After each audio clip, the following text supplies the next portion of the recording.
Kakak pernah merasa nggak sih ikut BEM itu capek gitu? Kalau berbicara capek ya, pasti capek, capek. Tapi capek itu dibayar dengan segala sesuatu yang Kakak dapat dari BEM. Karena banyak sekali benefit, manfaat yang Kakak dapat dari BEM.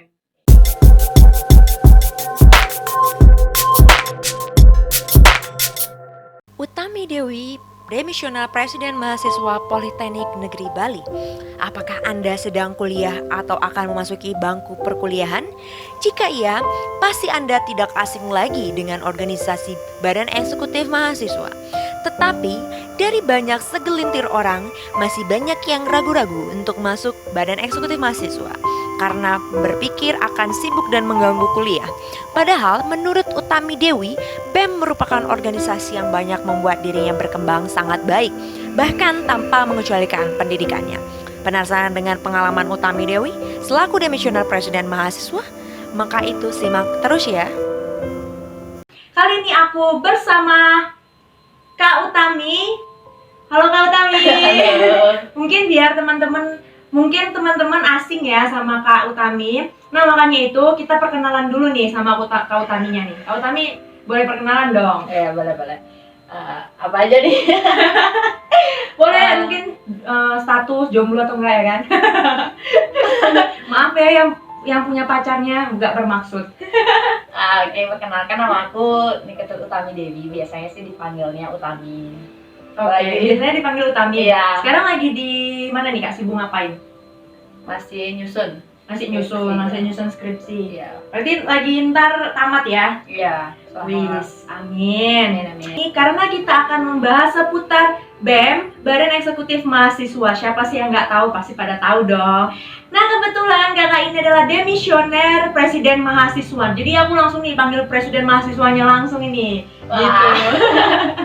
Nah di part pertama kita akan membahas seputar pengalamannya Kak Utari. Nih langsung aja nih Kak Utari. Kak Utami. Kak Utami ya, kenapa saya salah? Oh no. Sorry. Oke, nih aku pengen nanya dulu nih, kan banyak mungkin anak-anak SMA yang taunya kan di sini OSIS Kak ya. Iya. Jadi BEM itu sebenarnya apa Kak? Menurut Kakak? Nah, kalau BEM itu kan kepanjangannya dari Badan Eksekutif Mahasiswa ya. Kalau Badan Eksekutif Mahasiswa itu kan adalah sekumpulan beberapa orang yang memiliki tujuan yang sama gitu. Dan sekumpulan beberapa orang itu biasanya disebut dengan organisasi. Nah begitu pula dengan Badan Eksekutif Mahasiswa yang merupakan organisasi mahasiswa intrakampus, di mana Badan Eksekutif Mahasiswa ini memiliki fungsi eksekutif atau eksekutor. Ya. Dan biasanya itu di BEM itu ada yang menjalankan program kerja itu ada departemen atau bidang atau kementerian ya biasanya. Kayak gitu. Benar. Aku yang tertariknya itu kan, kakak ini kan dari Politeknik Negeri Bali. Iya. Yang saya tahu kan Politeknik dengan universitas itu kan berbeda, ya kan ya. Berarti sistem BEM itu beda ya, maksudnya gini loh, di Univ kan ada BEM, ada BPM, ada DPM gitu. Nah kalau di Politeknik Negeri Bali gimana sistem BEM-nya Kak? Nah kalau kakak pribadi berbicara sesuai dengan pengalaman kakak ketika tahun 2018 dan ketika kakak menjabat ya, bukan berbicara secara yang umum gitu. Mungkin lebih ke arah pengalaman kakak pribadi. Benar-benar. Kalau setahu kakak itu memang ada perbedaan sih antara universitas ataupun antara perguruan tinggi, entah itu politeknik, universitas ataupun institut atau sekolah tinggi lainnya gitu. Yang jelas data perguruan tinggi itu memiliki sistem yang berbeda-beda tergantung dari budaya yang dianut dari masing-masing kampus itu sendiri kayak gitu. Bukan masalah dia politeknik dia pakai KBM misalnya. Kalau kakak di Politeknik Negeri Bali itu pakai keluarga besar mahasiswa. Nah, tapi emang setahu kakak dari pengalaman kakak itu, kita di Politeknik kan juga punya forum mahasiswa Politeknik se-Indonesia. Itu kebanyakan memang anak-anak Politeknik itu sistemnya itu enggak KBM. KBM itu keluarga besar mahasiswa. Atau enggak KM, keluarga mahasiswa. Oke, dia nggak pakai kayak DPM kan Dewan Perwakilan Mahasiswa ya? Tetap ada Dewan Pengawasnya. Namanya apa Kak?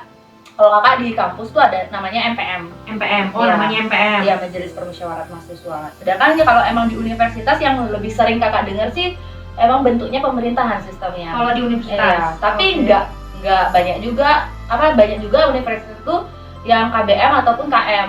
Tapi lebih banyak sih yang setahu kakak tuh pemerintahan. iya pemerintahan dengan kementeriannya kayak gitu. Berarti politeknik itu sebenarnya sistem di BEM itu sebenarnya tergantung dari setiap kampus. Iya, tergantung kampus. Bukan karena kakak politeknik jadi kayak berbeda sistemnya sama universitas gitu ya? Bukan tergantung kampusnya masing-masing. I see, benar-benar. Jadi kalau untuk perbedaan dari perwakilan mahasiswa, kalau kita kan di universitas kan ya kak, itu kan namanya DPM sama BEM.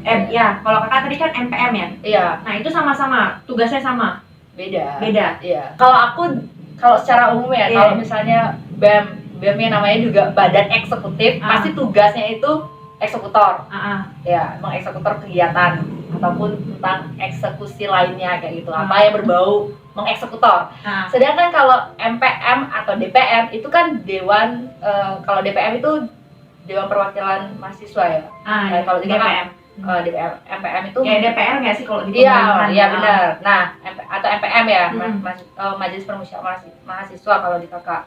Itu tuh kalau di kakak pribadi di PNB itu mempunyai dua fungsi dia. Dia itu sebagai legislatif dan yudikatif. Jadi dia satu merumuskan atau menetapkan rancangan peraturan dan dia juga punya tugas pengawasan. Mengawasi kita di eksekutif. Proker-proker kita mereka yang ngawasin gitu. Bagaimana apakah sudah sesuai jalannya dengan SOP dan ADART di masing-masing lembaga organisasi di kampus. Oh ya kan pernah dengar nih ya kak ya, di bidang kemasyarakatan Politeknik Negeri Bali bagian kakak itu pengabdian masyarakat ya, pengabdian masyarakat. Kalian itu ada kayak proker satu desa ya, kayak mungkin digabungin setiap banyak, karena kan kebetulan Politeknik itu kan nggak ada fakultas tapi ada beberapa jurusan yang digabung gitu ya. Itu gimana programnya kak? Aku interest banget tuh programnya tuh. Oh ya. Jadi aku di masing-masing bidang itu biasanya punya kegiatan yang besar gitu kan. Nah, kalau di pengabdian masyarakat, karena kamu nanyanya bidang pengabdian masyarakat, salah satu proker yang lumayan besar di bidang pengabdian masyarakat itu adalah Bina Desa. Karena Bina Desa ini kita membina satu desa, yang kita libatkan dalam Bina Desa ini adalah seluruh jurusan yang ada di Politeknik Negeri Bali dalam mengembang desa itu.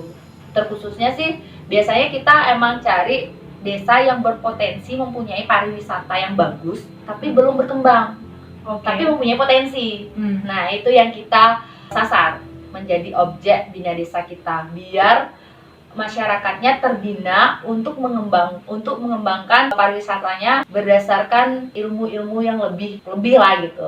Kita bina desanya itu agar bisa mengelola pariwisatanya dengan baik. Tepat sasaran lah ya. Iya.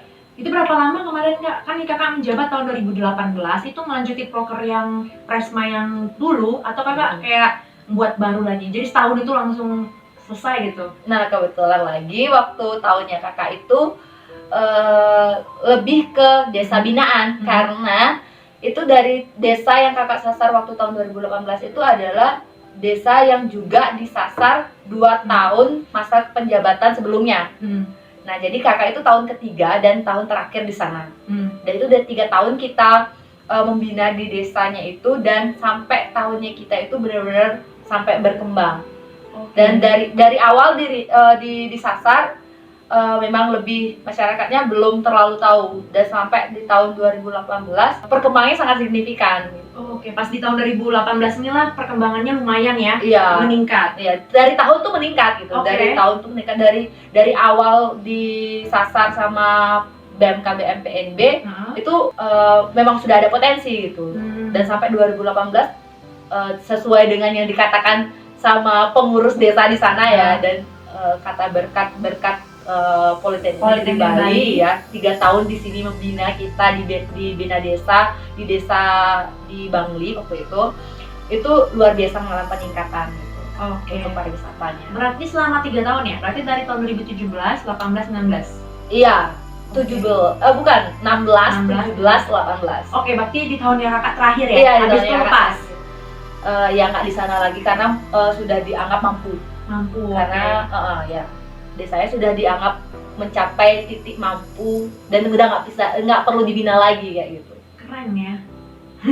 Alhamdulillah. Alhamdulillah. Benar. Proker yang lain ada nggak Kak? Yang utama banget itu yang harus dijalanin? Ya, seperti yang Kak bilang tadi sih, setiap bidang itu punya proker yang besar ya, termasuk di INTI pun ada salah satu proker yang besar pula gitu.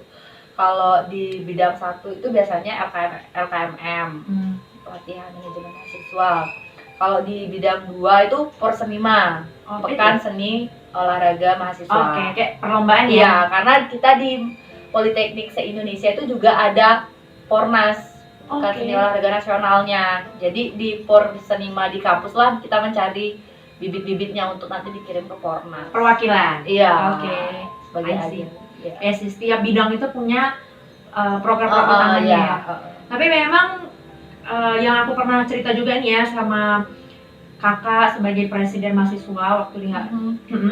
Nah, emang yang pengabdian masyarakat itu diakuin jempol sih. Aku harap sih ya setiap organisasi lah ya, bukan hanya BEM tuh bisa ngelakuin itu ya. Karena langsung berdampak dan bagus gitu sistemnya, kayak menggabungkan setiap jurusan-jurusan untuk mengimplementasikan langsung ilmunya ke masyarakat. Jadinya memang tepat sasaran, nggak lama gitu ya. Gimana nih rasanya menjadi presiden mahasiswa? Dan mungkin bisa sharing pengalaman pribadi selama menjadi presiden mahasiswa BEM di tahun 2018 ya. Biar terinspirasi Kak, siapa tahu ada yang mau jadi presiden mahasiswa gitu ya. Pengalaman pribadi tuh banyak banget ya, sebenarnya banyak banget. Tapi ketika kita menjadi seorang pemimpin itu tentunya bukan hal yang mudah ya, tapi kita harus pintar-pintar mengatur ego, karena kita pemimpinnya. Jadi jangan perlihatkan bagaimana diri kita yang sebenarnya. Dalam artian, kalau misalnya terjadi suatu masalah, ya kita nggak boleh panik dong. Yang pemimpinnya nggak boleh panik gitu. Jadi kontrol emosi, kontrol banyak hal sih ya. Benar. Apa ya, aku kalau ditanyain sharing pribadi itu aku susah jelasin karena banyak sekali yang didapat dari pengalaman menjadi presiden mahasiswa di tahun 2018, dan mungkin satu kata yang mewakili itu luar biasa ya. Benar. Bisa menjadi presiden mahasiswa itu juga luar biasa. Tapi luar biasanya itu banyak, ada rentetan di belakangnya gitu yang tidak bisa dijelaskan di sini karena saking banyaknya. Benar. Oh ya, sebelum Kakak jelaskan lebih lanjut nih langsung mungkin benefit apa yang mungkin Kakak dapat selama di BEM sampai Kakak memutuskan untuk ikut BEM gitu.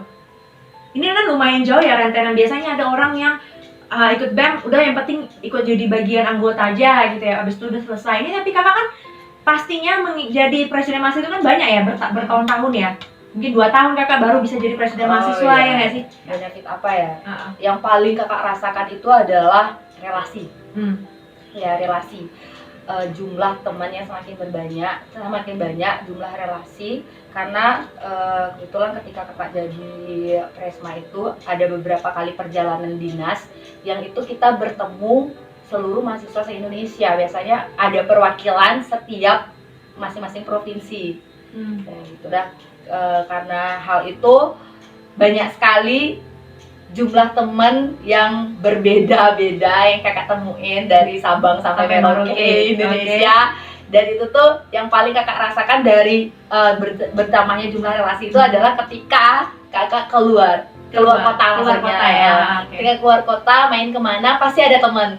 Jadi nggak bingung lagi, walaupun mainnya tuh nggak pakai travel ya, maksudnya mainnya tuh sendiri gitu kan. Kalau tinggal calling aja ya. Aku senengnya jalan-jalan kan. Pasti ada teman itu. Enaknya. Itu acara apa kemarin? Kalau acara perjalanan dinas acara dinasnya namanya apa? Ada beberapa sih, karena kita di BEM KBM TNB terkhususnya kalau Kakak bisa tentang BEM, itu kita tergabung beberapa organisasi luar.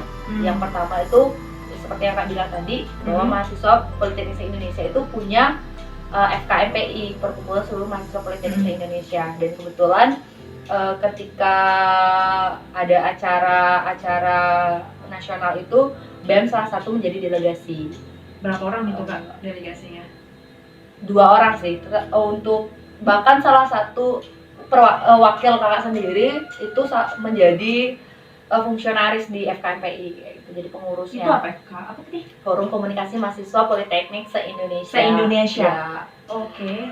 Itu habis itu ada juga waktu ini kakak mengikuti kegiatan Rakernas, Rapat Kerja Nasional Aliansi BEM se-Indonesia itu di Politeknik waktu itu. Itu ada tuan rumahnya ya biasanya acaranya? Ada pasti. Kita di Politeknik pun sempat jadi tuan rumah untuk acara Sarasehan Nasional FKMPI. Itu di tahunnya kakak ada? Di tahunnya kakak kebetulan keren. waktu itu menjadi tuan rumah. Iya sih, benar-benar Iya. keren banget sih, karena nggak selamanya bisa kita rasain hal-hal kesempatan itu ya. Iya benar.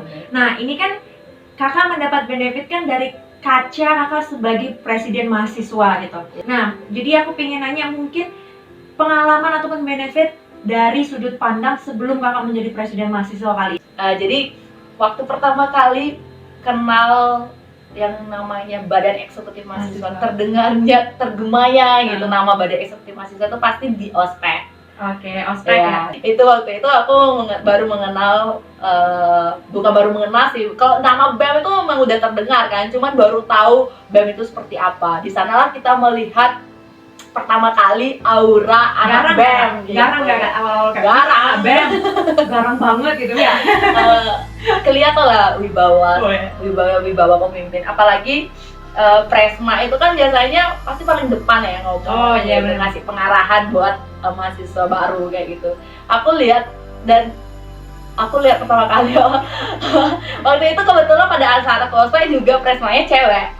Kakaknya cewek, mungkin yang kakak cewek terinspirasi lah ya. Waktu aku jadi mahasiswa baru, aku nggak ada niat awalnya, sama sekali nggak ada niat melihat kakaknya itu, nggak ada niat terbersit dalam pikiranku untuk menjadi seperti kakaknya gitu. Nggak ada niat sama sekali gitu.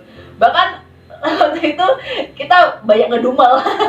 Biasa lah kita sebagai mahasiswa baru yang ospek pada saat itu pasti banyak dalam hati, tapi kan dalam hati dumel pengalaman kayak pada akhirnya mungkin aku kena karma pala ngedumel tuh, aku yang didumelin pada tahun 2018, aku yang berdiri di atas sana gitu ya. Benar-benar mahasiswa barunya gitu. Apa sih yang memutuskan kakak masuk jadi aku pengen masuk BEM gitu? Ini kan waktu ospek nih ya, kenal BEM. Ya, waktu ospek aku nggak ada kepikiran buat ikut organisasi. Iya. Cuman aku emang dari SMA itu senang sibuk. Maksudnya senang ikut kegiatan, kegiatan apa aja aku senang. Dan pada saat ada pemilihan itu tertarik gitu. Awalnya aku nggak niat ikut BEM karena aku melihat BEM itu terlalu tinggi gitu. Maksudnya tanggung jawabnya terlalu besar. Kalau aku melihat BEM itu pada saat ospek itu, aku melihat BEM itu tanggung jawabnya terlalu besar. Aku nggak berani gitu. Awalnya pada akhirnya aku memutuskan untuk mengikuti interview fungsionaris UKM sama HMJ gitu. Awalnya ya. Aku nggak lolos. Berarti udah daftar duluan. Udah. Tapi yang keterima BEM. Itu duluan kan, itu habis itu nggak lolos gitu, nggak lolos aku teman-teman. Habis itu aku daftar BEM, dan kenapa aku berniat daftar BEM tuh karena aku memang pengen ikut organisasi.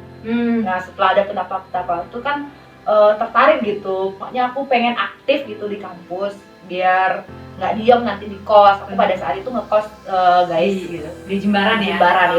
Jadi aku pengen nggak pulang kuliah aja gitu, pengen ikut kegiatan. Jadi aku ikutlah BEM.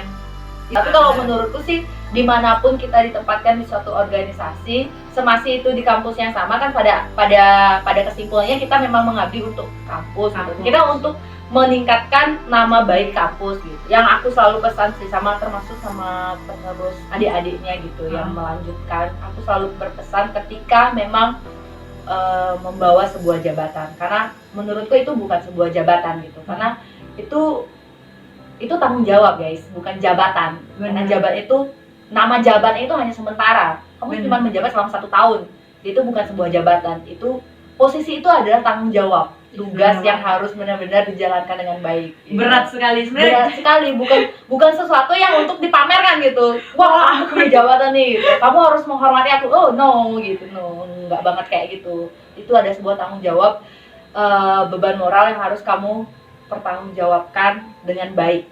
Mau di posisi apapun itu ya. Iya. Walaupun kita jadi anggota ya. Iya, benar.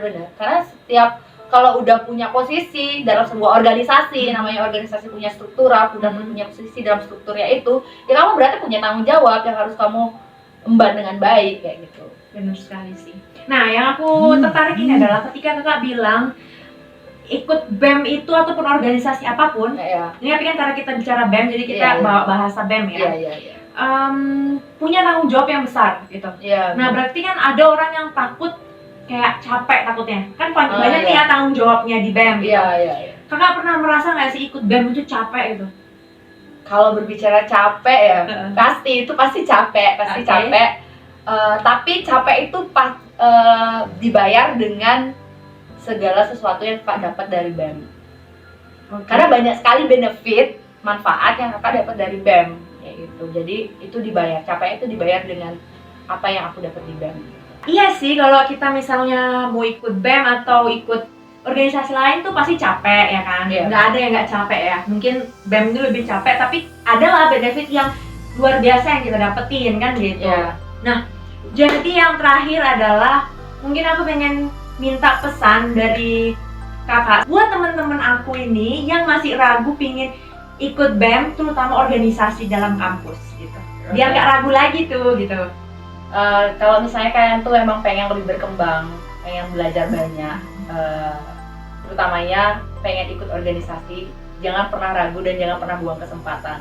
Karena keraguan itu hanya menghambat kalian untuk berkembang dan belajar lebih baik lagi. Catat ya teman-teman. Jadi buat teman-teman yang masih ragu, jangan ragu-ragu lagi karena kesempatan tuh nggak pernah datang dua kali. Benar Nah, banget. hari ini, bukan hari ini, detik ini akan berbeda di detik yang selanjutnya. Itu. Oke, sekian dari video kami. Jangan lupa tonton di part yang kedua ya. Makanya itu jangan lupa di subscribe dan dihidupin loncengnya agar tidak ketinggalan di part kedua tentang tips masuk BEM bersama Demisioner Presiden Mahasiswa Politeknik Negeri Bali. Oke teman-teman, see you!